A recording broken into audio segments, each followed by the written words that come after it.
El Señor Jesús, mediante el uso de parábolas, daba a menudo a sus acusadores y enemigos la reprensión más sencilla pero efectiva. Y ellos no podían encontrar en sus palabras ninguna ocasión para condenarlo. Por medio de parábolas y comparaciones, encontró el mejor método de comunicar la verdad divina en un idioma sencillo, usando figuras e ilustraciones sacadas del mundo natural. Él abría la verdad espiritual a sus oyentes y daba expresión a hermosos principios. De esta manera, despertaba su interés, promovía un espíritu de investigación y cuando tenía su atención asegurada, dejaba impregnado el mensaje de la verdad en cada persona. Acompáñenme a estudiar las parábolas, historias terrenales con un mensaje celestial. Bienvenido a Brother to Brother, un lugar de estudio de la palabra de Dios, donde Dios está presente, donde la esperanza es real, donde Dios es glorificado, donde su palabra cobra vida. Escuela sabática, reflexiones, estudios bíblicos y más. Gracias por estar aquí.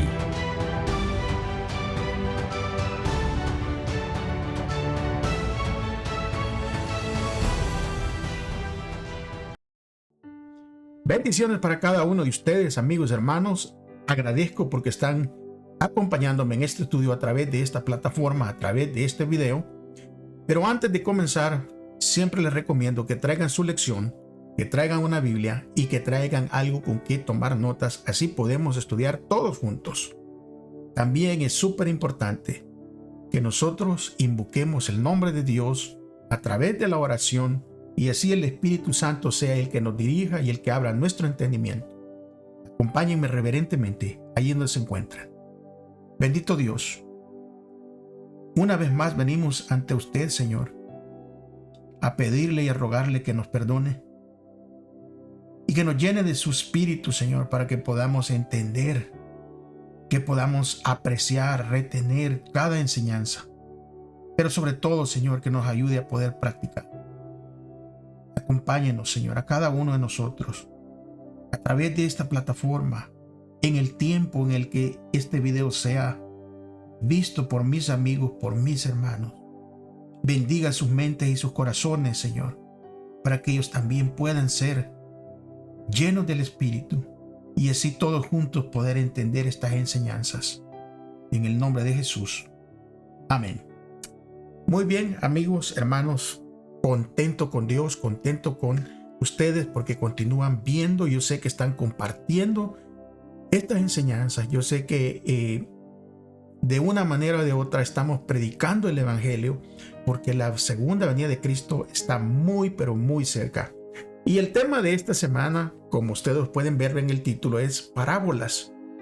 Una de las explicaciones más sencillas que yo pude entender acerca de las parábolas es que las parábolas es una historia terrenal, pero que su significado es celestial. Vamos entonces a poder todos juntos seguir adelante con este estudio y entrar de lleno. Pero antes vamos a leer el versículo de memoria que se encuentra en Marcos capítulo 4 y el versículo 24 y 25. Así que todos juntos vamos a leerlo. Acompáñenme, por favor. Dijo también: miren lo que oyen, con la medida con que miden, los medirán otros, y aún les será añadido. Al que tiene se le dará, y al que no tiene, aún lo que tiene le será quitado. Esta semana estudiaremos las parábolas de Marcos 4. Saben que el Evangelio de Marcos es el que tiene menos parábolas. Entre todos los evangelios, entre Mateo, Marcos y Lucas, es el Evangelio de Marcos el que tiene menos parábolas que todos ellos. Y los estudiosos de la Biblia han debatido por muchos años acerca del significado de las parábolas de Jesús. Han debatido acerca de cómo interpretarlas, han debatido de qué significan, por qué las usó, qué clase de lecciones pretendía revelar y cuán literalmente debían ser tomadas o si eran puramente alegóricas. Obviamente no vamos a resolver todas estas cuestiones en la lección de esta semana. En lugar de ello, ¿por qué mejor no vamos y las examinamos? Y así, guiados por el Espíritu Santo, obtendremos una comprensión de los puntos que Jesús destacó mediante estas parábolas. Marcos 4 contiene solo 5 parábolas: la parábola del sembrador, la lámpara, la medida, el desarrollo de la semilla y la semilla de mostaza. La mayor parte del capítulo gira en torno a la parábola del sembrador. Parece que esta parábola tiene el primer lugar y abarca más de este capítulo. ¿Por qué? Esta aparece para empezar en el primer lugar, seguida por la razón de ser de las parábolas y finalmente por la interpretación de cada una. Este patrón de 3 pasos será el foco de nuestro estudio los días domingo, el día lunes y el día martes. Después nosotros vamos a pasar a las otras parábolas que serán estudiadas el día miércoles y el día jueves. Así que vamos a poder seguir este patrón de estudio, y para no perder tiempo, dale vuelta a su página y vamos a ir al estudio del día domingo, la parábola del sembrador. Esta parábola ha tomado mucho del capítulo. Así que vamos a ver cómo son los diferentes tipos de suelo en esta parábola y qué ocurre con la semilla que cae en estos suelos. Y es hermoso porque podemos leer directo de la palabra de Dios para entender esta parábola del sembrador. Marcos capítulo 4, y leeremos del versículo 1 hasta el versículo 9. Dice: de nuevo comenzó Jesús a enseñar a la orilla del lago. La multitud que se reunió para verlo era tan grande que él subió a una barca en el lago y allí se sentó mientras toda la gente se quedaba en la orilla. Entonces se puso a enseñarles muchas cosas por medio de parábolas, y como parte de su instrucción les dijo: pongan atención. Un sembrador salió a sembrar. Sucedió que al esparcir él las semillas, una parte cayó junto al camino. Llegaron los pájaros y se la comieron. Otra parte cayó en terreno pedregoso, sin mucha tierra. Esas semillas brotaron pronto porque la tierra no era tan profunda. Pero cuando salió el sol, las plantas se marchitaron y por no tener raíz, entonces se secaron. Otra parte de las semillas cayó entre espinos que al crecer ahogaron las plantas y no dieron fruto. Pero las otras semillas cayeron en un buen terreno. Brotaron, crecieron y produjeron una cosecha que rindió hasta 30, 60 y 100 veces más. El que tenga oído, oiga para oír, añadió Jesús. Cuando nosotros leemos las parábolas de Jesús en los evangelios, muy a menudo queremos nosotros saltar rápidamente a la interpretación de Jesús, a la interpretación que Él le dio a estas parábolas. Después de todo, ¿no es este el punto principal de estas historias? ¿Enseñar alguna verdad espiritual útil para la vida cristiana? Claro que sí, pero a veces Jesús no explica la parábola en las breves declaraciones. Por ejemplo, el reino de Dios es como, o el que tiene oídos para oír, oiga. En consecuencia, es bueno aminorar la velocidad y simplemente analizar el relato a fin de captar la dirección en la que apuntan sus diversas características de la narrativa. Hacer esto con la parábola, o especialmente con la parábola del sembrador, aporta una variedad de ideas. Si nos damos cuenta en esta parábola, la semilla es la misma. O sea, no es una semilla diferente, pero cae en 4 clases diferentes de suelo. Ahora, este tipo de suelo influye grandemente en el resultado para la semilla. En lugar de ser una historia, esta continúa.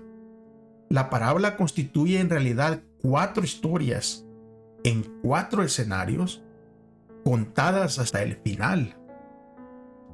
Una semilla, 4 diferentes tipos de tierra y 4 diferentes tipos de resultados.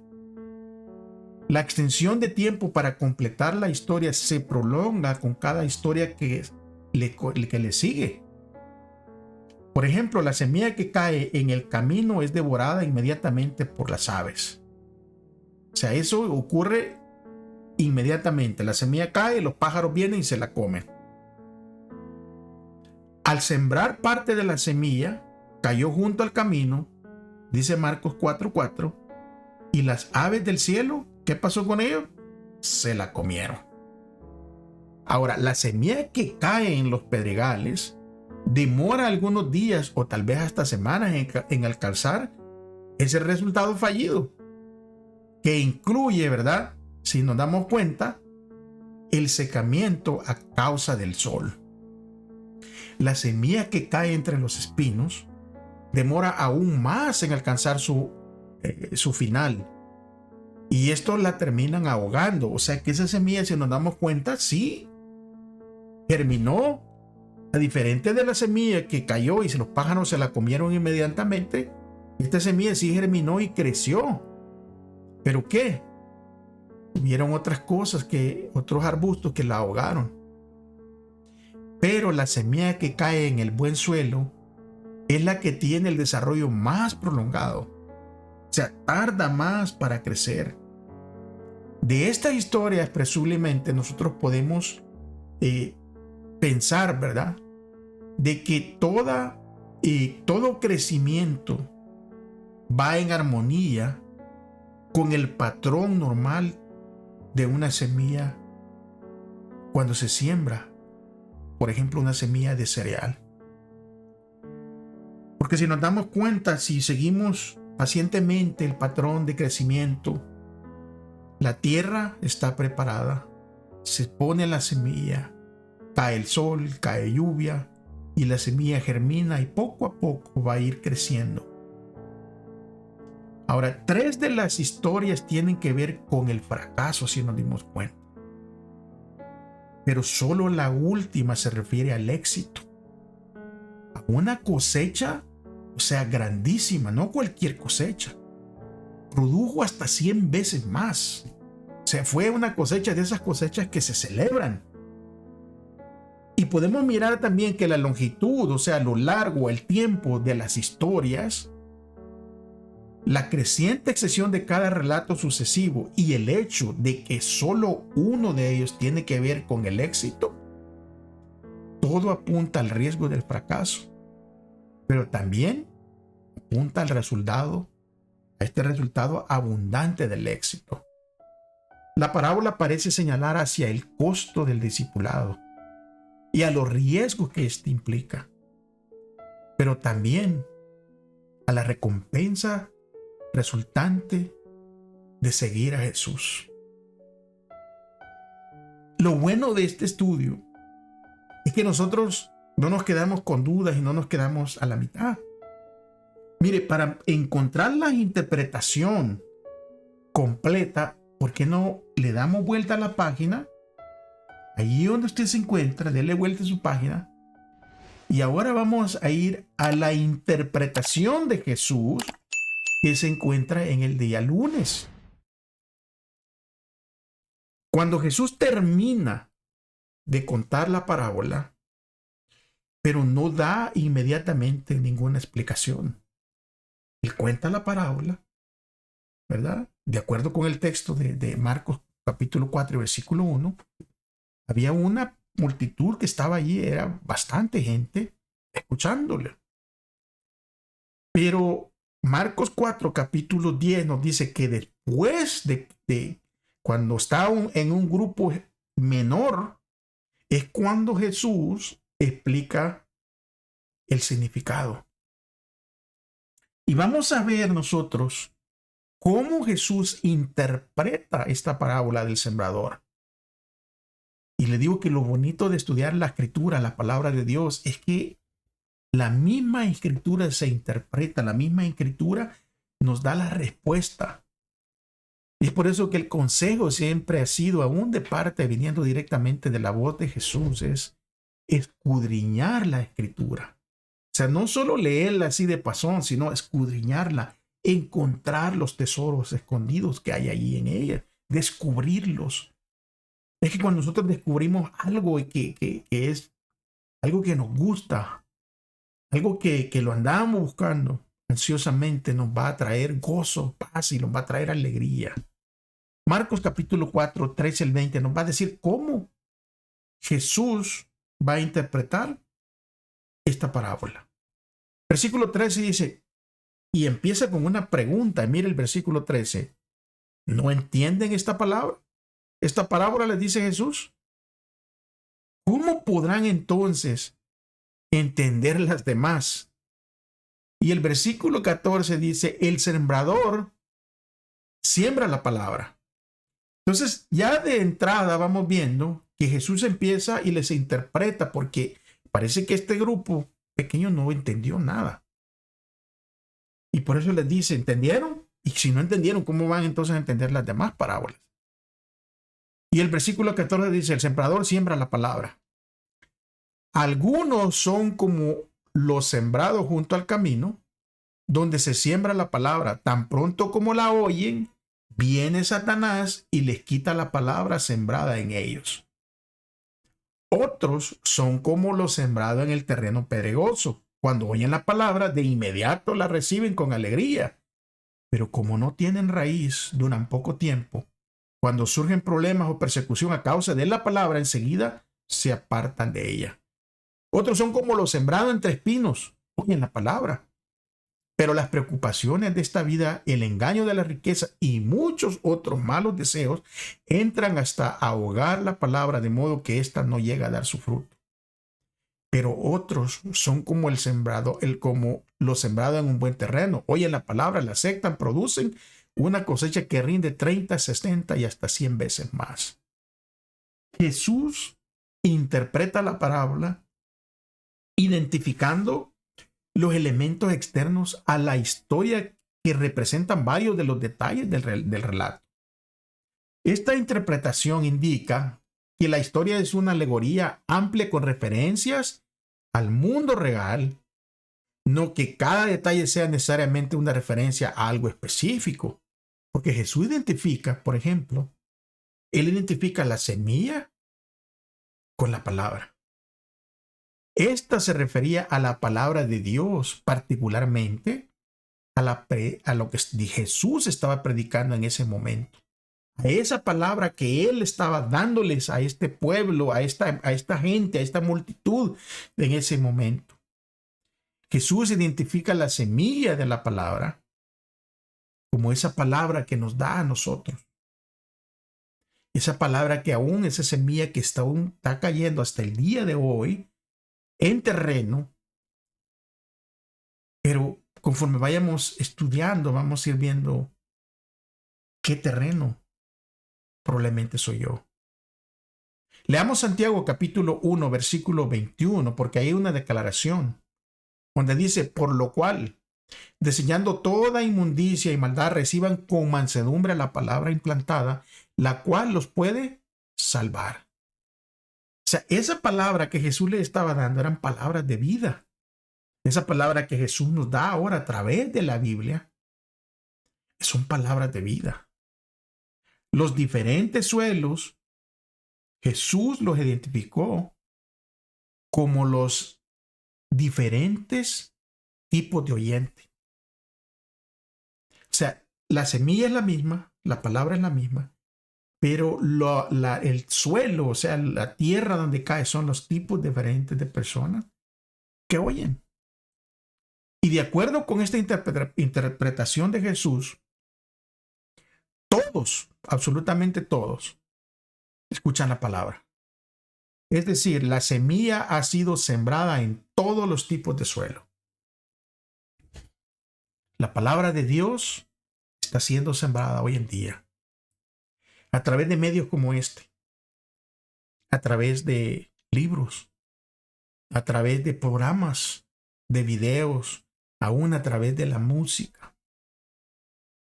La semilla ha sido esparcida en todos los tipos de suelo. Ahora, la recepción es lo que va a hacer la diferencia. El suelo del sendero es duro y las aves arrebatan la semilla que cae en él. Jesús vincula esto con el arrebatamiento de la verdad por parte de Satanás. El suelo pedregoso es poco profundo. Y Jesús relaciona esto con las personas cuyo compromiso es superficial. Porque estas personas no han tenido o no toman en cuenta, no aprecian el costo del discipulado. Y saben que este tipo de personas, de este suelo pedregoso, que es poco profundo, muchos de este tipo de personas se encuentran adentro de las congregaciones, donde no hay un compromiso completo, sino que hay un compromiso superficial. Y tenemos que orar y nosotros estar alertas en no ser este tipo de suelos. El otro suelo, el lleno de maleza, ahoga la semilla sembrada. Y Jesús está explicando que esto se refiere a este tipo de personas que los afanes de la vida o las riquezas o el trabajo toman el primer lugar de la palabra. Es difícil a veces, ¿verdad? Porque estamos siendo bombardeados por todo tipo de situaciones, de afanes de la vida, de comodidades, de búsqueda de riqueza, búsqueda de mejor estadía en esta tierra. Y muchas veces como cristianos, como hijos de Dios, permitimos que otro montón de cosas, y no necesariamente tienen que ser cosas malas, incluso cosas buenas, tomen el primer lugar de Dios y nos asfixian. Y esas cosas vienen a ser nuestro Dios. Pidámosle al Señor que nos ayude a identificar las diferentes áreas de nuestra vida para que ninguna de estas cosas, por buenas que sean, no digamos las malas, lleguen a tomar el primer lugar en nuestra vida y en ser nuestro Dios. Pero también habla del buen suelo. Y aquí el buen suelo representa a aquellos que escuchan la palabra y que la reciben, pero la reciben con compromiso. Y como resultado crece la palabra y da una cosecha abundante. Y aquí es donde a veces se refieren muchos predicadores, ¿verdad? En diferentes iglesias, en diferentes videos en estas plataformas, en las redes. Y se refieren aquí cuando el verdadero cristiano ha entregado su vida, va a haber un fruto, se va a multiplicar, el discípulo se multiplica. Y da tristeza a veces cuando conocemos personas que tienen años o tal vez toda su vida adentro de una congregación y no se han multiplicado. No han llevado el mensaje a otras personas. Se han convertido simplemente como en robots. Llegan a las congregaciones, incluso se sientan en los mismos lugares, incluso llegan a la misma hora, incluso se estacionan sus autos en los mismos lugares. O sea, es una rutina sin ningún propósito. Y es por eso que las extensiones más grandes de las explicaciones son las del suelo pedregoso y al suelo que también está lleno de maleza. Porque estos son los tipos de suelos que están habiendo más aún adentro de las congregaciones, como les digo. Y en su descripción de los oyentes representados por el primero de estos suelos, Jesús señala unos elementos contratantes. Porque representados reciben, por ejemplo, la palabra la reciben con gozo, pero son discípulos temporales. Que cuando llega la persecución se desmoronan.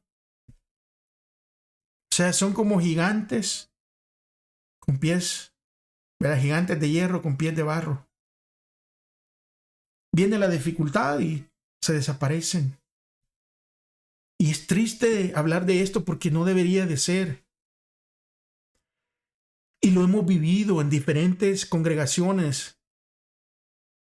Vino la dificultad de la pandemia y muchos se desmoronaron. Se desmoronaron y ya no los vemos. No se ven en las congregaciones. No se ven y a veces da tristeza porque esto es una pequeña prueba de lo que puede pasar en el futuro. Y si una pequeña prueba nos hace que nos desmoronemos, es que no estamos preparados. Y es por eso que tenemos que seguir constantemente preparándonos. Pero hay otros que no caen a causa de los malos tiempos, sino que caen incluso a veces por los buenos tiempos. Muchos caen porque pues les va muy bien a veces en lo económico. Y como les va bien, dicen en su corazón, bueno, pues no necesito a Dios. Y se enfocan en las cosas del mundo. Y no se enfocan en el reino de Dios. Y sus afanes y sus preocupaciones giran en torno a lo que el mundo les ofrece. Y por eso que es importante considerar cada uno de nosotros nuestra propia vida y preguntarnos si hay algo que se está introduciendo silenciosamente allí en nosotros. Y nosotros podemos mirar a nuestro alrededor de nuestra vida. Mirar si hay algunas de esas características de este suelo pedregoso o de las malezas que podrían estar entrando silenciosamente en nuestra vida. Y cómo esto puede ocurrir sutilmente, ¿verdad? Y tal vez tenemos que tomar decisiones para cambiar si fuese necesario. Vamos a pasar el día martes. Y aquí vamos a ver la razón de ser de las parábolas. O sea, ¿por qué? Como esta pregunta que nos hacemos siempre.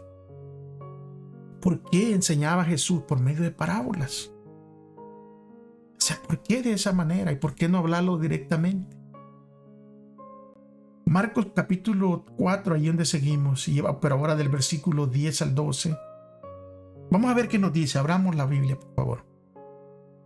Marcos capítulo 4, versículo 10 al 12 dice: cuando se quedó solo, los 12 y los que estaban alrededor de él hicieron preguntas sobre las parábolas. Él contestó: a ustedes se les ha concedido conocer el misterio del reino de Dios, pero a los de afuera todo les llega por medio de parábolas, para que por mucho que vean, no perciban, por mucho que oigan, no entiendan, no sea que se convierte y sean perdonados. Cuando miramos esta lectura así superficialmente, aquí parece que estos versículos nos dan la impresión de que Jesús enseñó por medio de parábolas para mantener a oscuras a quienes no formaban parte de su entorno. Pero una perspectiva tal no condice con las acciones de Jesús, con el resto del Evangelio de Marcos. esto no compagina. O sea, porque si lo miramos nada más así superficialmente, parece como que Jesús está enseñando de esta manera para que estas personas no sean alcanzadas. Pero en Marcos capítulo 3, anteriormente ya habíamos leído el versículo 5 y 6. Allí dice y aclara que Jesús se entristece por la dureza del corazón de los dirigentes religiosos.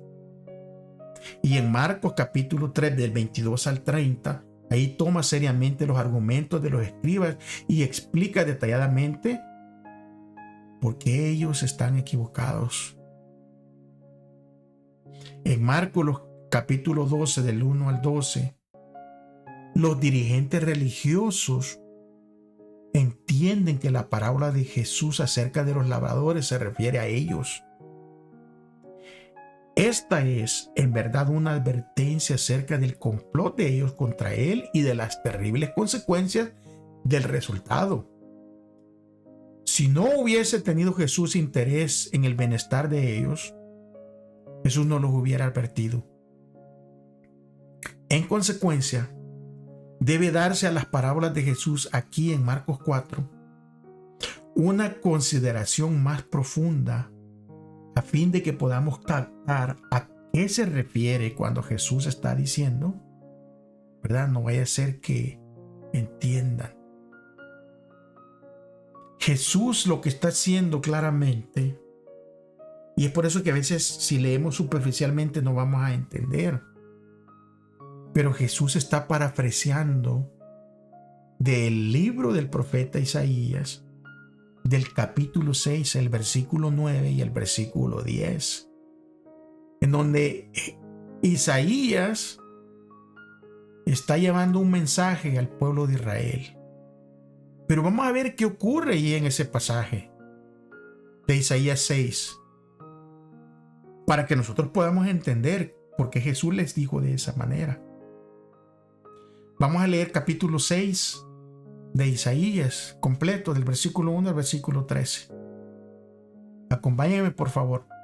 Es importante que lo leamos. Dice: el año de la muerte del rey Usías, vi al Señor sentado en un trono alto y excelso. A las orlas de su manto llenaba el templo.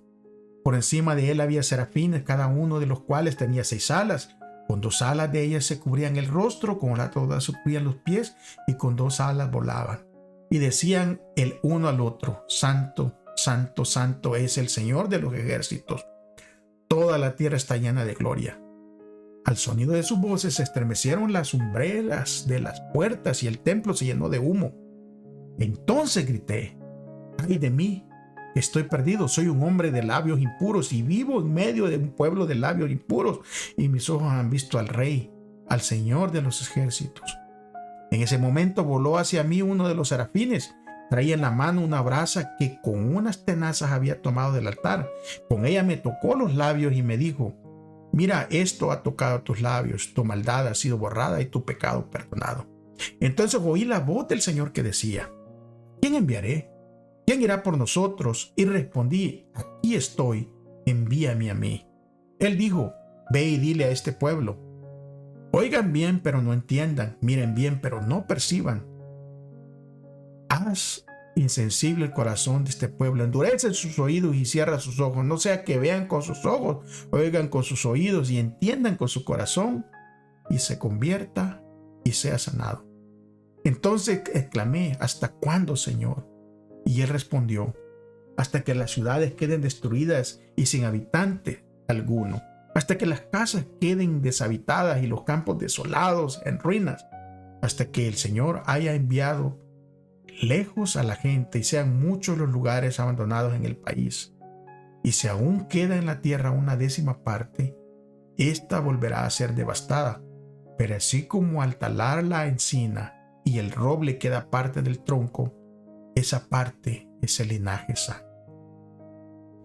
Isaías contempla una visión de Dios en el templo y él queda abrumado por la gloria de Dios, pero también por su propia impureza.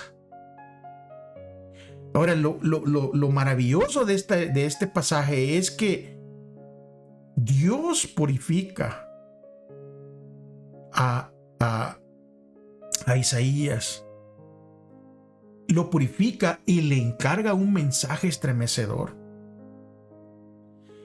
Como en el caso, por ejemplo, ¿verdad? Igual del Evangelio de Marcos, ahora esto suena muy fuerte de lugar en comparación con el resto de Isaías, donde hay mucho consuelo para el pueblo de Dios. Isaías 6, el mensaje pretende despertar al pueblo a fin de que abandone sus malos caminos. En Marcos, la clave para entender la palabra de Jesús se encuentra en Marcos 3:35. Para entender las palabras y las enseñanzas de Jesús, uno debe hacer la voluntad de Dios. Eso es lo que convierte a alguien en parte de la familia de Jesús. Quienes ya han decidido que Dios, ¿verdad?, está poseído por el diablo, no van a escuchar. ¿Se recuerdan? Porque allí en Marcos 3:35 le atribuyen lo que Jesús está haciendo. ¿A que Jesús lo está haciendo? Porque está siendo impulsado por el diablo. Ahora, el punto de la cita que Jesús hace de Isaías 6, 9 y 10, que es donde no quiero que nos desviemos, que entremos en esto. El punto no es que Dios mantiene alejadas a las personas, sino que las propias ideas preconcebidas de estas personas y su dureza de corazón les impiden aceptar la verdad salvadora. La verdad es la idea dominante en la parábola del sembrador. Y cada cual decide qué tipo de suelo será.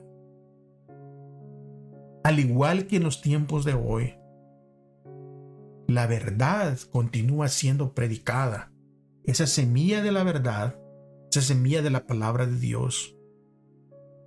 Pero al igual que en aquel tiempo, hoy cada uno de nosotros decide qué tipo de suelo seremos. Y saben que todos decidimos por nosotros mismos. Nosotros decidimos si entregamos nuestro corazón o no a Jesús. Y eso es lo maravilloso del libre albedrío. El amor de Jesús no obliga a nadie. Porque en última instancia, cada uno de nosotros elige. La parábola de la lámpara y la cesta.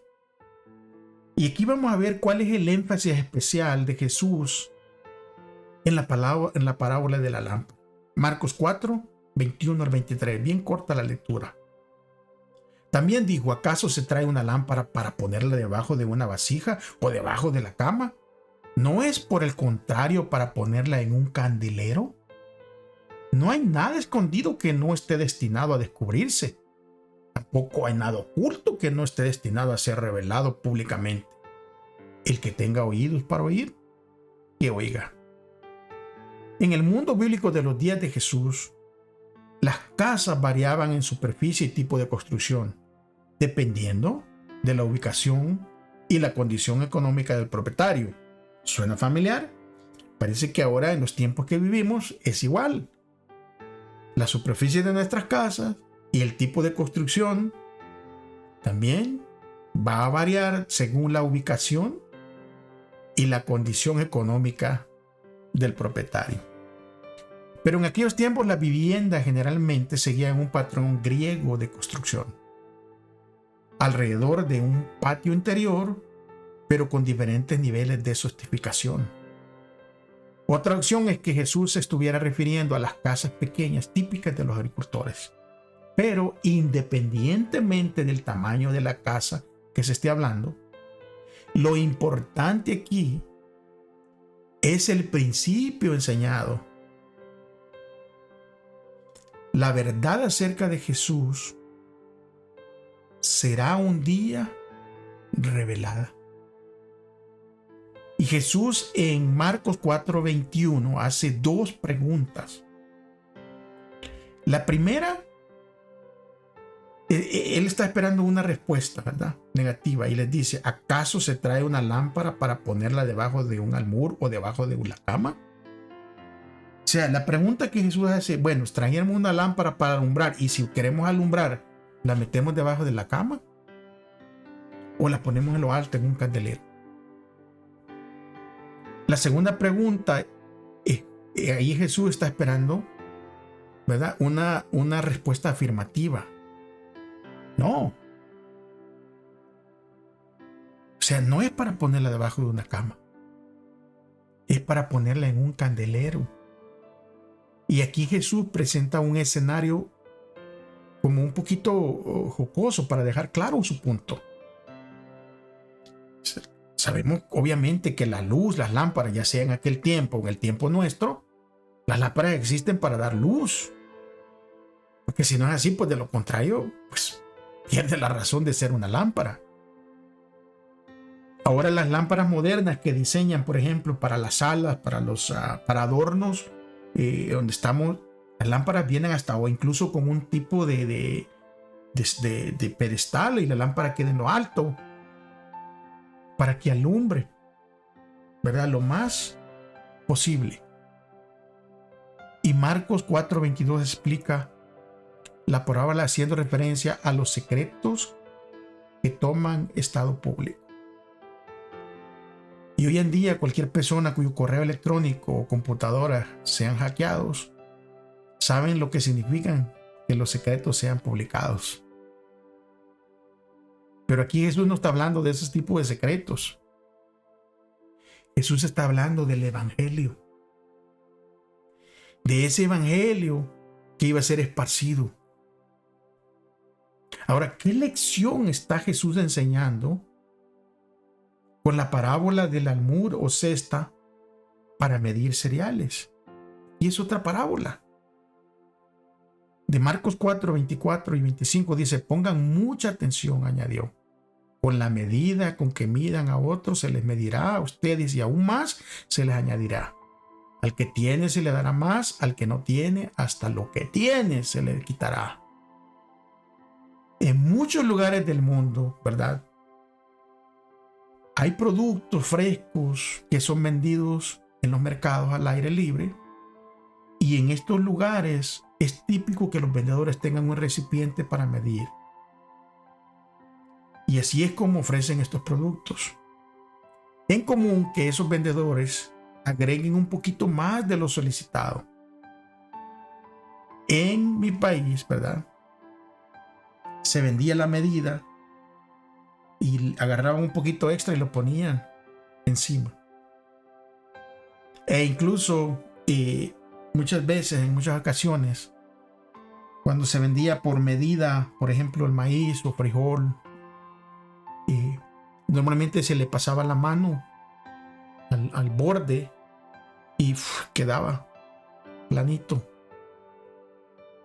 Pero la persona, ¿verdad? A veces que era bien conocida, amigable con el comprador, no le pasaba la mano encima, sino que lo dejaba un poquito abultado. Y así mostraba,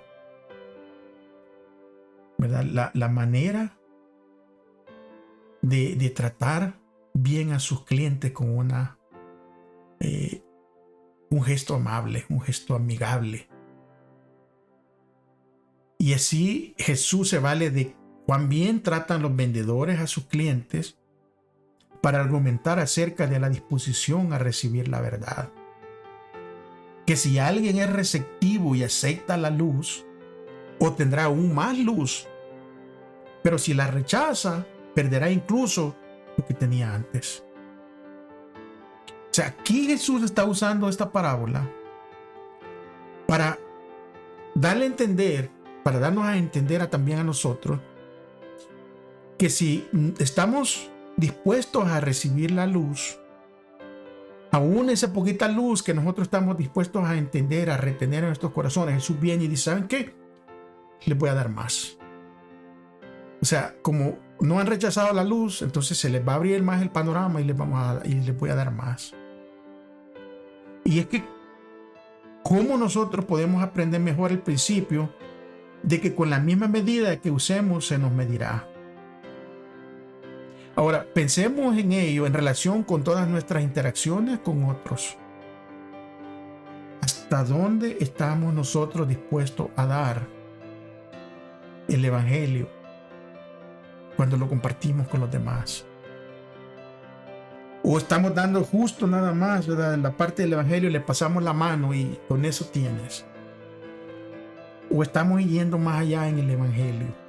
O sea, para hacerlo más práctico, para que tal vez entendamos nosotros un poquito más.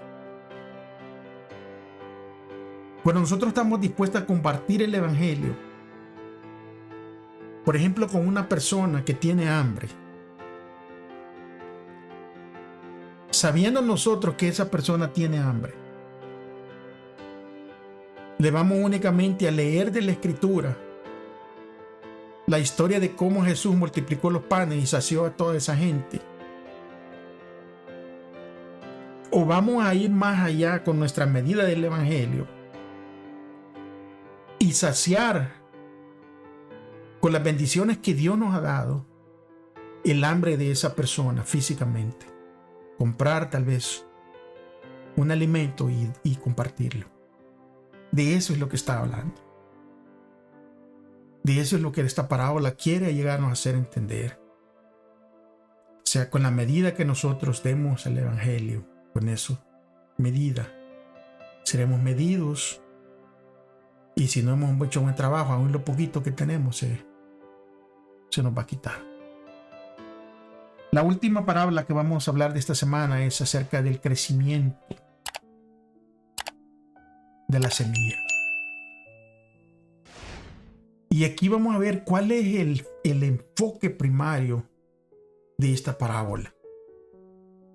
Y esta parábola se encuentra allí en Marcos capítulo 4, del 26 al 29. Vamos a leerla todos juntos, esta parábola. Versículo 26 dice: Jesús continuó: el reino de Dios se parece a alguien que esparce semilla en la tierra, sin que éste sepa cómo, y ya sea que duerma o esté despierto, día y noche brota y crece la semilla. La tierra da fruto por sí sola, primero el tallo, luego la espiga y después el grano, y el grano lleno de espiga. Tampoco pronto como el grano está maduro, se mete la hoz, pues ha llegado el tiempo de la cosecha. La mayor parte del Evangelio de Marcos tiene paralelos en Mateo, en Lucas o en ambos. Pero ese no es el caso de esta parábola. Esta parábola aparece solo aquí en Marcos. Y el foco temático de esta breve parábola es el proceso del crecimiento. Y Jesús indica que así como funciona el reino de Dios, de esta misma manera como el crecimiento de la semilla. Y miren, yo no sé si ustedes han andado en un lugar, tal vez allá en los campos o en un bosque, y allí nadie reproduce los árboles. Aquí en Estados Unidos,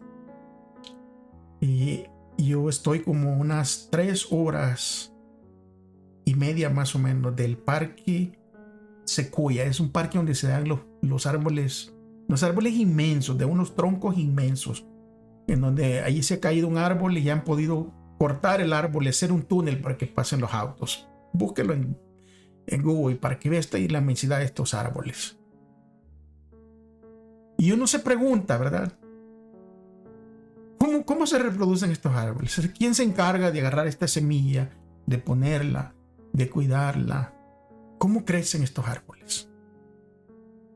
Para que ustedes vayan entendiendo el contexto de lo que está hablando, de que cómo también así es el reino de Dios. O sea, cómo se produjo este bosque de estos árboles inmensos que son, les digo, es algo maravilloso de la naturaleza que Dios ha creado. Y si nosotros miramos la historia de cómo estos árboles crecen, ustedes se van a dar cuenta que la semilla cae sola. Es más, nadie la entierra. Solita. Germina, y va creciendo y se convierte en un imponente árbol de muchos pies de altura, con troncos inmensos. Y aunque en el reino de Dios, en el Evangelio, los humanos tenemos una parte en el proceso, pero aún esa parte que tenemos en el proceso es Dios. Es Dios quien nos motiva a ser parte de este proceso. Pero el crecimiento real del Evangelio es obra únicamente de Dios. Y nosotros no tenemos que olvidarnos de eso. El crecimiento real es obra únicamente de Dios. Este no es un proceso interminable. La historia termina abundantemente con la maduración del grano. Y así como el grano madura y es cortado y es llevado, así es como la segunda venida de Cristo pondrá un fin a la historia de este mundo. Y la pregunta que venía allí en medio de la lección de este día jueves, la pregunta decía: ¿cuál es el énfasis importante en la parábola de la semilla de mostaza? Pero leamos directamente de la Biblia, porque es importante que nosotros, siempre que estudiemos, estemos en el mismo contexto de la Escritura. Marcos 4, versículo 30 al 32. También dijo: ¿con qué vamos a comparar el reino de Dios? ¿Qué parábola podemos usar para describirlo? Versículo 31. Es como una semilla de mostaza. Cuando se siembra en la tierra, es la semilla más pequeña que hay. Pero una vez sembrada, crece hasta convertirse en la más grande de las hortalizas y echa ramas tan grandes que las aves pueden anidar bajo su sombra. Esta parábola destaca cómo algo tan diminuto crece hasta convertirse en algo notablemente grande. Miren, la semilla de mostaza mide entre 1 y 2 milímetros de diámetro. La planta descrita aquí es probablemente la mostaza negra, que tiene semillas muy pequeñas, pero muy pequeñitas. Más de 700 de ellas, si agarramos todas estas semillitas, más de 700 semillitas de estas, apenas llegan a pesar 1 gramo. Y aunque no son las más diminutas, porque hay semillas, claro, más pequeñas, pero sí son bastante pequeñas para que entendamos el contexto. Especialmente cuando nosotros miramos la semilla y la comparamos con la planta que produce. Plantas que pueden alcanzar una altura de 3 metros. O sea, 9 y tantos pies. Y Jesús aquí está destacando el hecho de que cuando crece, sus ramas son tan grandes que aún los pájaros pueden hacer nido abajo de ella. Esta última referencia alude al Salmo 104, 12, ahí donde habla de que los pájaros, ¿verdad?, anidan en las ramas, y también alude también a referencia a Daniel 4, 10 al 12. Ahí en el Salmo 104, claro, se está refiriendo al poder de Dios cuando Dios creó el mundo, y Daniel 4 se recuerda la historia de Nabucodonosor como un gran árbol debajo del cual todos encuentran sombra y alimento. Bueno, el punto que Jesús destaca es que el reino de Dios, que fue muy pequeño al comienzo, llegará a ser tan grande e impresionante. Saben que en los días de Jesús, la gente incluso pudo haber mirado a este predicador Galileo con desprecio, porque lo miraban cubierto de polvo y con su pequeño grupo ahí de discípulos, ¿verdad? Y discípulos que tal vez ni eran de los más pobres y de los más sencillos que había en ese momento. Pero el tiempo ha mostrado que ese reino diminuto, que ese reino de gracia hasta el día de hoy continúa expandiéndose por todo el mundo. Por eso él mismo declaró: y este evangelio del reino será predicado por todo el mundo por testimonio a todas las naciones, y entonces vendrá el fin. Ahí en Mateo 24:14. Pongámonos a pensar por un minuto. ¿Cómo era la iglesia al comienzo, cuando Jesús hizo esa predicción? O sea, qué pequeña era la iglesia. ¿Y cómo es ahora? Son miles y miles de millones de personas que han recibido el evangelio, que han sido ese tipo de terreno fértil donde cayó la semilla y se han producido al 100. Ahora consideremos que en el tiempo que Jesús hace esa predicción, ¿cómo era en la iglesia? Porque esta predicción que Jesús hizo es bien notable, pero también reafirma nuestra fe. Reafirma nuestra fe. Y esa parábola que acabamos de leer del reino de Dios, comparado con la semillita de mostaza, comparado también con esa semilla que cae y se reproduce y luego crece y luego da fruto y luego el fruto madura y luego el fruto es cortado y una gran celebración. En lo personal, me llena de gozo el saber que todo lo que Jesús ha mencionado en su palabra o ya se ha cumplido o se sigue cumpliendo o se va a cumplir con certeza.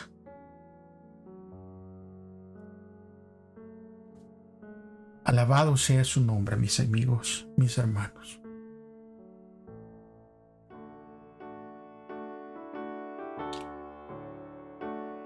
El amor se revelará en sacrificio. El plan de redención fue fundado en sacrificio. Un sacrificio tan amplio, tan profundo y tan alto que no se puede medir. ¿Por qué? Porque Cristo lo dio todo por nosotros. Y quienes reciban a Cristo estarán listos para sacrificarlo todo por la causa de su Redentor. El pensamiento de su honor y su gloria vendrá antes que ninguna otra cosa. Y el amor se revelará en sacrificio. El amor debe ser el principio de la acción de todo lo que hacemos. El amor es el principio fundamental del gobierno de Dios en los cielos y en la tierra, y debe ser el fundamento del carácter de nosotros los cristianos. Porque solo esto puede hacerlo y mantenerlo estable a uno. Solo el amor verdadero de Dios viviendo en nosotros nos puede habilitar para resistir las pruebas y resistir las tentaciones. La verdadera santidad es integridad en el servicio a Dios. Esta es la condición de la verdadera vida cristiana. Cristo pide una consagración sin reserva. Él pide un servicio andiviso. Él pide el corazón. Él pide la mente. Él pide el alma y pide las fuerzas. Nosotros no debemos agradar al yo. Porque el que vive para sí mismo de esa manera no es un cristiano. Saben que por medio de la parábola del sembrador, Cristo ilustra las cosas del reino de los cielos y la obra que el gran labrador hace por su pueblo. A semejanza de uno que siembra en el campo, Él vino a esparcir los granos celestiales del evangelio y de la verdad. Y su misma enseñanza en parábolas era la simiente con la cual fueron sembradas las más preciosas verdades de la gracia en los corazones. A través de la parábola del sembrador, Cristo presenta el hecho de que los diferentes resultados dependen del terreno. En todo caso, el sembrador y la semilla son lo mismo, como ya lo vimos. Y así Él enseña que si la palabra de Dios deja de cumplir su obra en nuestro corazón y en nuestra vida, la razón estriba ¿en dónde? En nosotros. Bendito sea Dios que nos ha permitido estudiar, hermanos. Y si ya llegaron hasta aquí, no se olviden de compartir, por favor, estos videos con aquellos que necesitan, con sus amigos, con sus familiares. Hagan la obra misionera. Si no tienen tiempo de salir, tal vez a tocar puertas, háganlo a través de estas enseñanzas. Oren antes de mandar estos videos. Oren antes de compartir estas enseñanzas. Recuerden, si yo les quiero dejar bien claro, este canal no está cobrando ni haciendo dinero de ninguna manera. ¿Por qué? Porque lo hacemos porque Dios nos ha bendecido. Y Dios ha puesto en nuestro corazón el compartir estas verdades con todos los demás. Tenemos una cita la próxima semana. Si es que Dios lo permite o si Él no ha regresado. Pero recuérdense, mis amigos, mis hermanos, que es importante que si nosotros decimos que amamos a Dios, lo demostremos amando a nuestro prójimo. A cada uno de nuestros prójimos. Muchas bendiciones, un abrazo, hasta la próxima semana.